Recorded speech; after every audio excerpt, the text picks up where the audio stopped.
The neighbours invited me for dinner. All of my survival instincts tell me I'm in danger.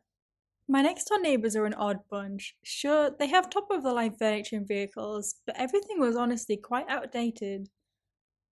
It looked like everything was old, but in between aged and antique, so they kind of just looked ugly. But like I said, everything looked really pricey, like super expensive hand me downs. I say next door neighbours, but they really are a couple of clicks to my right. We all live in an expansive closed community, all with nice houses and acres of wilderness separating us. It's honestly quite beautiful, and if anyone is able to get the money to live in one of these areas, I highly recommend to check them out. As long as the neighbours aren't quite like these ones. I get it. They're rich, they're eccentric, those often go hand in hand, but these people in general have always put me at unease. When my wife and I were invited over to their place to have dinner, I wasn't ecstatic about it, but my wife convinced us to go and just check the place out. Maybe they were simply misunderstood. The invitation was a literal invitation. When I say outdated, I mean really outdated.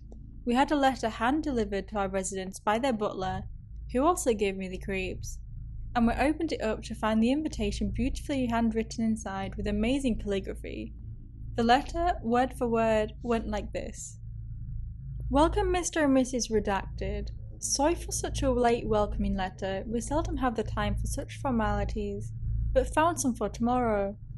We would be most grateful to have you both for dinner over at our manor, and would love to share our rich familial culture with you and your wife. Hope to see you soon. Sincerely, the Redacteds. Something about the letter felt wrong, but when my wife shrugged it off, so did I. The day came to go over to their manor, but of course, she came down with a stomach bug and couldn't make it, so now I had to go alone. I arrived there in what I supposed was on time, since no time was labelled, about 4 p.m, and I was greeted with an extremely attractive young man and woman. They were already outside the front door when I showed up, and something told me they were waiting there for a while. Everything about these people was flawless, but dated. Perfect skin, perfect clothes, perfect teeth, perfect hair. It felt like I took a step backward in time. The only thing that truly looked old were their eyes. I worked at a nursing home as a young adult, and I could recognise old eyes anywhere. Walking into the house was a true blast to the past. It felt like I really time travelled, except everything was covered in dust from a lack of use except for the kitchen and the dining room, which was already set up magnificently. We had small talk in the dusty lounge area for a couple of hours before we began to eat. Nothing really stemmed from the conversations, but while I felt awkward from it, they kept on smiling, but not really with me. They smiled at me. When we finally went over to the dining area, we passed by a door that was halfway open and faint noises could be heard from down the stairs. I guess my body language showed an interest in it because the woman announced there was nothing to be seen down there.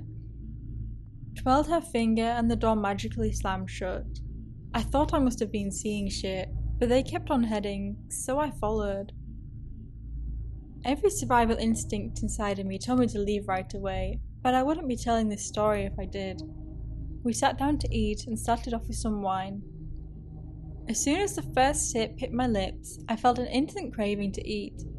They must have noticed this because they sent out the butlers with food to me, well, really only meat. I began to devour uncontrollably, failing to notice at the time that I was the only one eating. They just sat there. Watching, I ate about 3 times what I could normally stomach, in about half the amount of time it would normally take for me for a regular meal. After that, I felt extremely bloated and very sick, as one normally would after going on such an endeavour. They then brought a glass of liqueur for me to drink, saying it's an old family remedy that'll make me feel better. I'm not the biggest fan of liqueur, but in order to not offend them, I pretended to drink it anyways. Besides, every cell in my body told me not to drink that, and something was wrong. Even just the whiff of vapour from the drink made me feel unnaturally tired.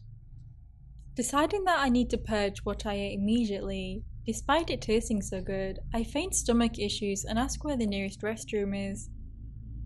They told me through the kitchen and to the left.